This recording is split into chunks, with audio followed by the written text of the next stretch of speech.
Hello, welcome to my channel. I am Shakuntala. इस video में हम BPCC 105 साइकोलॉजिकल रिसर्च जो है उसका एक क्वेश्चन उठा रहे हैं। एक क्वेश्चन अगर इस टाइप के आता है कि what is hypothesis, what do you mean by hypothesis and what are its types. तो हम क्या लिखेंगे? हाइपोथेसिस क्या होती है?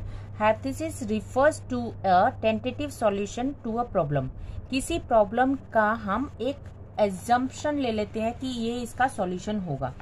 It refers to assumption that made in advance before starting the process of research. कोई भी रिसर्च में हमने जो भी हमने प्रॉब्लम उठाई है उसका हम कुछ ऐसी एजम्पशन ले लेते हैं कि जैसे हम मैथ्स में ले लेते हैं, किसी की एज नहीं पता होती है तो हम क्या करते हैं, लेट इसकी एज x है, ऐसे हम ले लेते हैं और फिर उसको सॉल्व करके लास्ट में हम रिजल्ट x की वैल्यू निकाल देते हैं।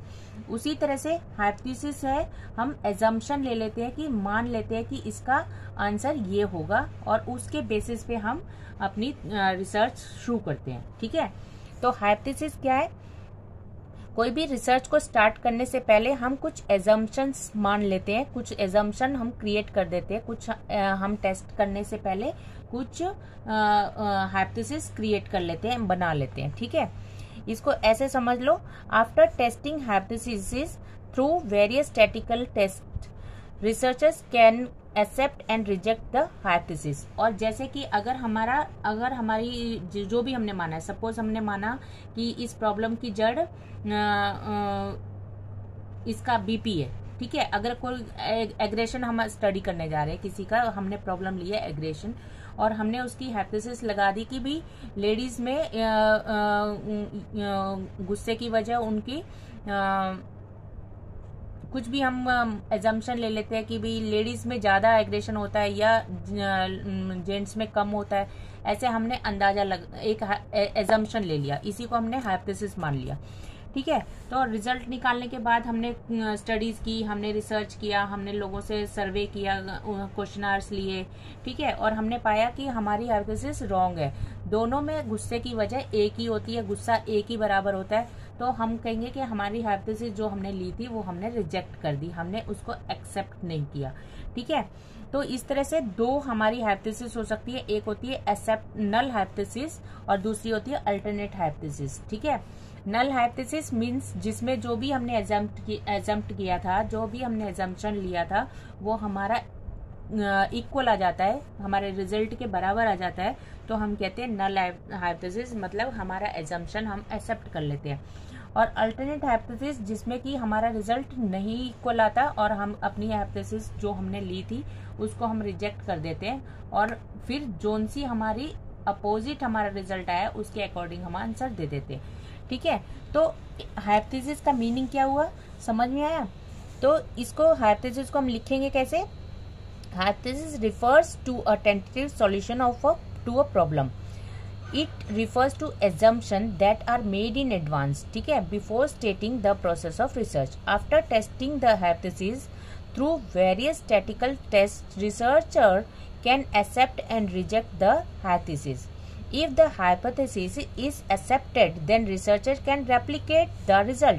अगर उसको एक्सेप्ट कर लिया, वो हाइपोथेसिस उसकी सेम आ गई, उसने एक्सेप्ट कर लिया, तो उस रिजल्ट जो भी उसका रिजल्ट आया उसको रेप्लिकेट कर सकता है, कुछ कहीं और पर उसको यूज कर सकते हैं।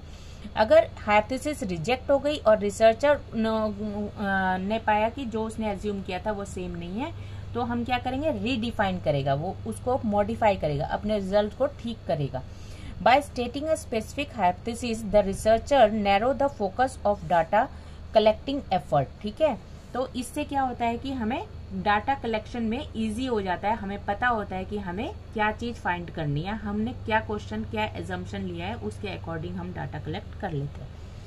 ठीक है, तो अब जो हम हाइपोथेसिस क्रिएट करते हैं, जो हम एजम्पशन हम लेते हैं वो किस बेसिस पे लेते हैं? कल्चरल बेसिस पे ले सकते हैं। ठीक है, रिसर्चर के अपने पर्सनल कोई उसने कुछ एक्सपीरियंस किया हो, कुछ उसने अनुभव किया हो, उसके आधार पर भी वो कोई भी हाइपोथेसिस क्रिएट कर सकता है।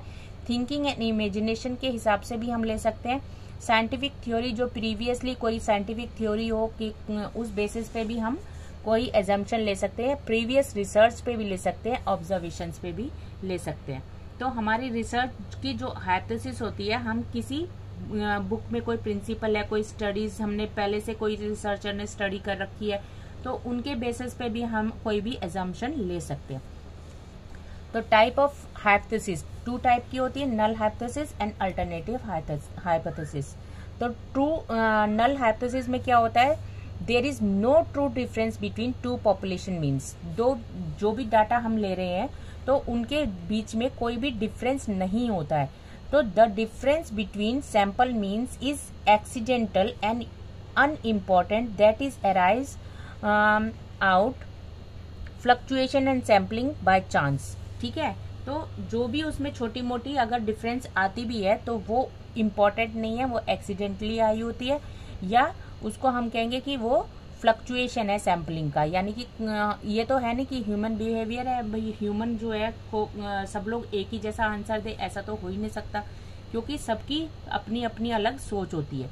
तो सब लोग एग्जैक्टली बिल्कुल 100% किसी का भी एक्यूरेसी नहीं आ सकती है, थोड़ा बहुत डिफरेंस आ सकता है। ठीक है, तो इसीलिए हम इसको कहते हैं कि थोड़ा बहुत डिफरेंस आएगा तो वो चलेगा, उतना चलेगा, थोड़ा बहुत डिफरेंस उसको हम कहेंगे नल हाइपोथेसिस। मतलब ज्यादा डिफरेंस बिल्कुल एक्यूरेटली 100% तो डिफरेंस 0 नहीं हो सकता, तो कुछ परसेंटेज में होता है, उसको हम आगे पढ़ेंगे सिग्निफिकेंस उसके बारे में।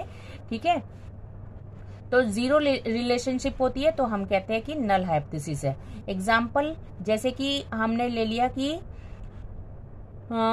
For example schizophrenia and normal do not differ with respect to digit span memory.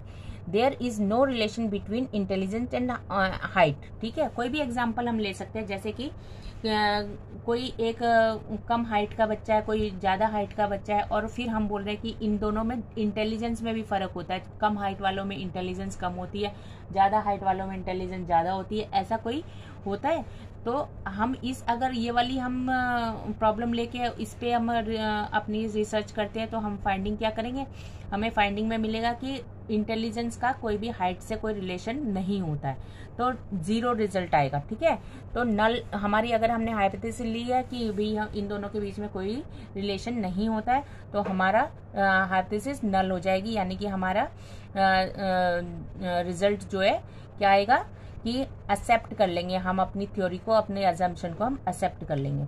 ठीक है, अल्टरनेटिव हाइपोथेसिस जिसमें हमने जो भी एजम्पशन लिया था वो हमारा एजम्पशन एक्यूरेट नहीं आएगा, यानी कि हमारी सिग्निफिकेंट वैल्यू नहीं आएगी अल्टरनेट थ्योरी, अल्टरनेट हाइपोथेसिस और इक्वल नहीं आएगी। ठीक है, तो जिसमें इक्वल नहीं होता उसमें हम कहते हैं कि अल्टरनेट हाइपोथेसिस है। ओके, तो मीन डिफरेंस हम चेक करते हैं। ठीक है, मीन डिफरेंस अगर बराबर आए, लगभग बराबर आए, तो हम उसको कहते हैं नल हाइपोथेसिस। जिसमें कि डिफरेंस बहुत ज्यादा होता है तो हम कहते हैं कि अल्टरनेट हाइपोथेसिस। ठीक है, तो मेनली केवल 2 ही हाइपोथेसिस हम लेके चल रहे हैं रिसर्च में, जो कि होती है null hypothesis and alternate hypothesis. लेकिन इसके अलावा भी कुछ हाइपोथेसिस होती हैं, जैसे कि डायरेक्शनल हाइपोथेसिस। डायरेक्शनल हाइपोथेसिस वो होती है जिसमें रिसर्चर जो है कुछ प्रिंसिपल जो पहले से ही इस्टेब्लिश हैं, जैसे कुछ थ्योरीज हैं उनको लेकर चलता है, तो उसमें एक डायरेक्शन होता है। जैसे कि अगर मैं बोलूँ कि एक एप्पल है पृथ्वी की तरफ गिर रहा है क्योंकि ग्रेविटेशन फोर्स की वजह से, तो ये थ्योरी है। तो इसके हिसाब से ही अगर हम अपनी थ्योरी को, रिसर्च को आगे बढ़ाते हैं तो वो होती है डायरेक्शनल हाइपोथेसिस, क्योंकि उसमें एक रिजल्ट को, एक स्टडी को, एक थ्योरी को हम फॉलो कर रहे हैं। ठीक है, एक डायरेक्शन है जिसके साथ हम चल रहे हैं। नॉन डायरेक्शनल हाइपोथेसिस जिसमें कोई स्टडी नहीं है, कोई भी प्रीवियस कोई फाइंडिंग्स नहीं है और हम अलग से ही कोई फाइंडिंग्स ढूंढने निकले हैं, तो वो नॉन डायरेक्शनल हाइपोथेसिस होती है।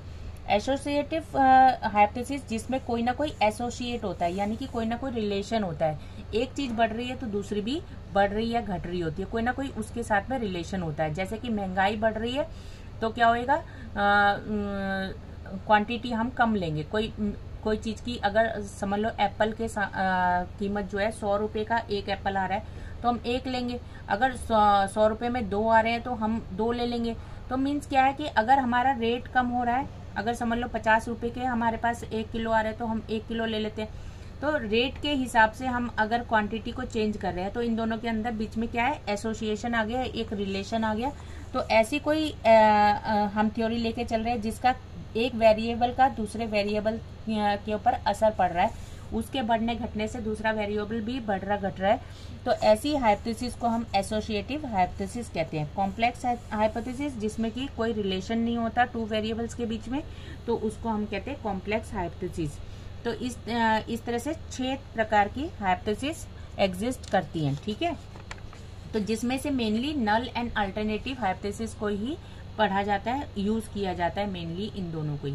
Okay, thank you. Next video में हम नेक्स्ट क्वेश्चन लेके चलेंगे। Okay, subscribe and share my videos.